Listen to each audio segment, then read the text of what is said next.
Ladies and gentlemen, thank you for the opportunity to speak with you today.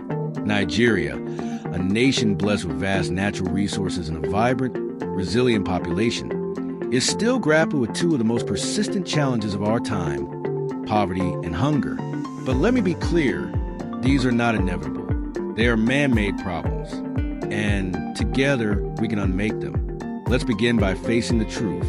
Over 63% of Nigerians, that's more than 133 million people, live in multidimensional poverty.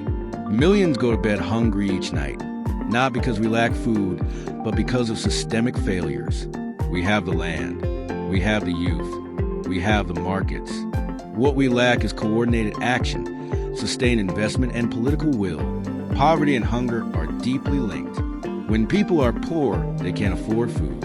When they are hungry, they can't work productively, go to school, or build a better life. It becomes a vicious cycle, one we must break. So, how do we end poverty and hunger in Nigeria?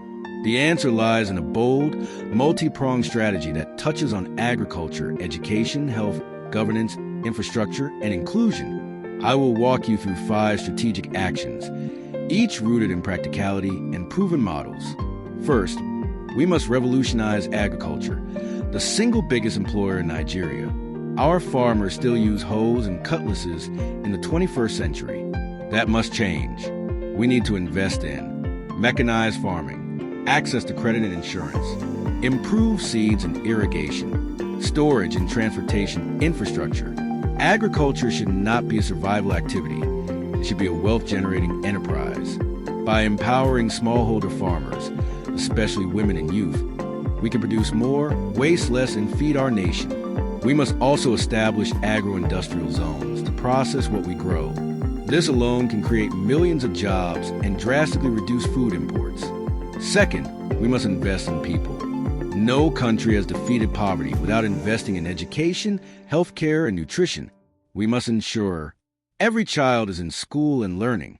No child is too hungry to think or too sick to thrive. Vocational and digital skills are available to the youth.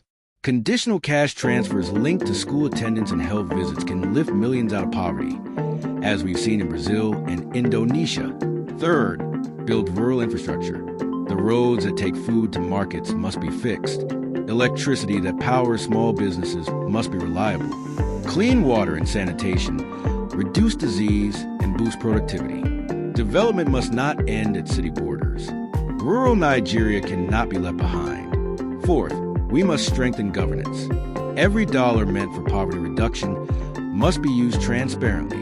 Social protection programs must be free from corruption and favoritism. Data must guide our efforts, not guesswork. We need to know who the poor are, where they live, and what they need. Finally, poverty eradication is not government work alone. We must mobilize the private sector, civil society, diaspora, and international partners. Let the banks create financial products for small businesses. Let startups digitize food supply chains. Let communities lead the change they want to see. Public-private partnerships can multiply our impact. Let me leave you with this. Poverty and hunger are not unbeatable. They are symptoms of choices we have made or failed to make. But today, we can choose differently. We can choose to invest in farmers, in children, in roads and schools, in honest leadership. Let us not ask, can we end poverty in Nigeria? The answer is yes. The real question is, will we? The time to act is now. Thank you